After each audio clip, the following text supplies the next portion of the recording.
రాష్ట్రం కూడా బాగా చేస్తుంది. కానీ మీ సోదరుడికి కూడా మంత్రి పదవి ఇస్తే ఇంకా మరింత బాగుంటుంది, నేను ప్రజల కోసం పనిచేస్తానని చెప్పి పదే తన ఆవేదన వ్యక్తం చేస్తున్నాను. ఏం కామెంట్ చేస్తారు సార్? అంటే నేను మంత్రి పదవి ఇచ్చే స్టేజ్లో ఉన్నాను. నేను మద్దతు ఇవ్వలేరా? మద్దతు కాదు, ఇది జాతీయ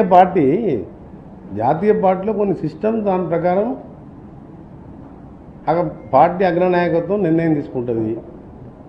సీఎం గారి అభిప్రాయాలు తీసుకుంటారు. ముఖ్యమంత్రిగా సీఎం గారు మంత్రివర్గాన్ని నియమించే అవకాశం కేంద్ర జాతీయ పార్టీ కాబట్టి ఇక్కడ వాళ్ళ పర్మిషన్తో ఆయన చేయడం జరుగుతుంది.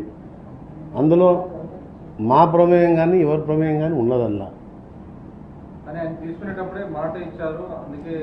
అది ఆ విషయం నాకు తెలియదు. అప్పుడు మాట ఇచ్చిన సంగతి మామూలుగా మాట ఇయ్యారు కదా. నేను ఇప్పుడు వాళ్ళు మాట ఇస్తే సంతోషమే, ఇస్తే సంతోషపడతాం. కానీ కేంద్రంలో అల్టిమేట్గా హైకమాండ్ సీఎం గారు కూర్చొని నిర్ణయించే అంశాన్ని నన్ను అడగడం కూడా మీరు తప్పు. నా చేతులు లేని విషయాన్ని అడిగితే నేనేం చెప్పలేను.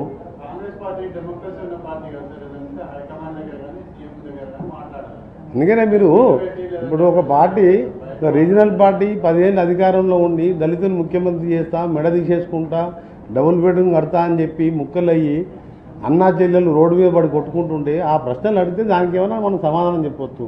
ఎందుకంటే అది రీజనల్ పార్టీ కాబట్టి. ఈ జాతీయ పార్టీలో నేను ఒక మంత్రివర్గ సభ్యుని, senior one of the senior member అనుకోండి. 6 టైమ్స్ గెలిచిన దాంట్లో కాంగ్రెస్ పార్టీలో నేను, ఉత్తమ్ కుమార్ రెడ్డి గారు 6 టైమ్స్, ఆయన మధ్యలో 3 నెలలు ఎక్స్ట్రా 7th టైం గెలిచాను. నేను 6 టైమ్స్ గెలిచాను. నేను ఆర్గనైజేషన్లో ఎన్ఎస్పీ యూత్ కాంగ్రెస్కి వెళ్ళి ఉన్నా. కాంగ్రెస్ పార్టీ ఇప్పుడు PCC president, CM, then high command వాళ్ళు మాట్లాడతారు. మీరు రాష్ట్రంలో జరిగే పరిస్థితులు ఏమైనా అడుగుతుంటే ఇది ఫస్ట్ మీరు నా ప్రియారిటీ ఐటమ్ నాది నేషనల్ అవి ఇన్ని ఈరోజు అన్నీ ఆయనతో అప్రూవ్ చేయించుకున్నాను.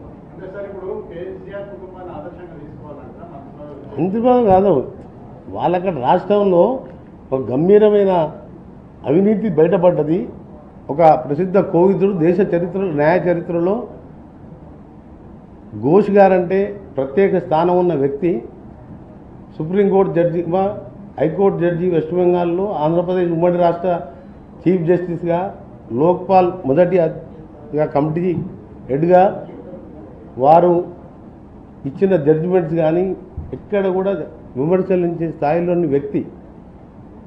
అంత పెద్ద కరప్షన్ విషయం ఆయన ఇచ్చిన రిపోర్టు నిన్న మేము ప్రెస్లో క్యాబినెట్కి మాకు బ్రీఫ్ చేసి మినిస్టర్ సీఎం గారికి వారు ఇస్తే 31 జూలై మాకు నిన్న స్పెషల్ క్యాబినెట్లో బ్రీఫ్ చేసి దాన్ని నిన్న మీ ప్రెస్లో మొత్తం ఓపెన్గా చెప్పినా మీరు అందరూ చూసింది. దాని మీద అడిగితే ప్రజాధనాన్ని ఏ విధంగా అడిగితే చాలా సంతోషపడతాను. నేను ఇంటర్నల్ పాలిటిక్స్లో మాట్లాడడానికి నాకు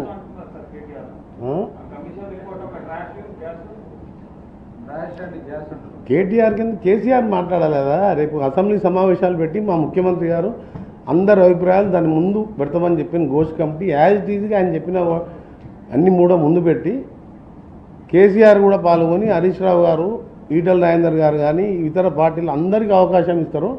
అందులో చెప్పమని చెప్పండి. నేను కేసీఆర్ గారు అసెంబ్లీ వచ్చి మైక్ అడిగినప్పుడు కట్ చేస్తే మీరు ఆ విషయం అడగాలి. ఆయన నందగిరి హిల్స్లో ఉండి ఆ నుంచి 10 నిమిషాలు వచ్చి అసెంబ్లీకి రాడు. అసెంబ్లీకి వచ్చి ప్రతిపక్ష నాయకుడు అన్నప్పుడు ప్రధాన ప్రతిపక్షానికి ఎంత బాధ్యత ఉంటుందో ప్రతిపక్ష నాయకుడికి అంతే బాధ్యత ఉంటుంది. మాకు సరిపోని సభ్యులు లేనప్పుడు అధీర్ రంజన్ చౌదరి నాయకత్వంలో మేమందరం, మాకు అఫీషియల్ అపోజిషన్ లేకుండా అందరం రోజు అటెండ్ అయినాం. ఖర్గే గారు లోక్సభలో నాయకునిగా అప్పుడు మాకు లేకుండే ప్రతిపక్ష హోదా, అయినా రెగ్యులర్గా ఆ వయసులో కూడా వచ్చింది. ఇప్పుడు రాజ్యసభలో కూడా ఆ ఏజ్లో కూడా రెగ్యులర్గా ప్రభుత్వాన్ని ప్రతి విషయంలో వస్తుంది. అంత ప్రముఖమైన పాత్ర. ఒక విధంగా చెప్పాలంటే పాలక పక్షం కంటే ప్రతిపక్షం. మా బట్టి విక్రమార్ గారు 5 సభ్యులు ఉన్నారు, 13 మందిని ఆయన కొనేస్తే 5 సభ్యులతోని నాన్ స్టాప్ 5 ఏళ్ళు కొట్లాడిండు. ఎందుకు కేసీఆర్ గారు సభకు రారు? నీకు అధికారం లేకపోతే అంటే నీకు ప్రజాస్వామ్యం నమ్మకం లేదా? లేకపోతే ప్రజలంటే ప్రతిపక్ష పాత్ర అంటే నీకు లేదా? ఎవరైనా కానీ ఏ స్టేట్లో అయినా ప్రతిపక్ష నాయకుడు సభకు రాలేదంటే ప్రజలు అవమానపరిచినట్టు. లేకుంటే ఆయన స్థానంలో ఇంకొని పెట్టాలి, అక్కడ వచ్చి మాట్లాడాలి. ఇవన్నీ అక్కడ మాట్లాడాలనే అసెంబ్లీ డేట్ని మా ముఖ్యమంత్రి గారు, లెజిస్లేటివ్ అఫేర్ మినిస్టర్ వారు కూర్చొని డిసైడ్ చేస్తారు. అప్పుడు ఆ చర్చలో ఆయన పాల్గొని దాని తర్వాత ఏం చేయాలనో ముఖ్యమంత్రి గారు దానికి రిపోర్ట్ అయితే డీటెయిల్గా ఉన్నది కాబట్టి అందుకే దాని డెప్త్గా మనం పోలేము అందరం కూడా. అవినీతి జరిగిందన్నారు, ఎవరెంత అవినీతి చేసిండ్రు, ఎక్కడ పోయినా పైసలు, రిపోర్ట్లో ఏదీ లేదు.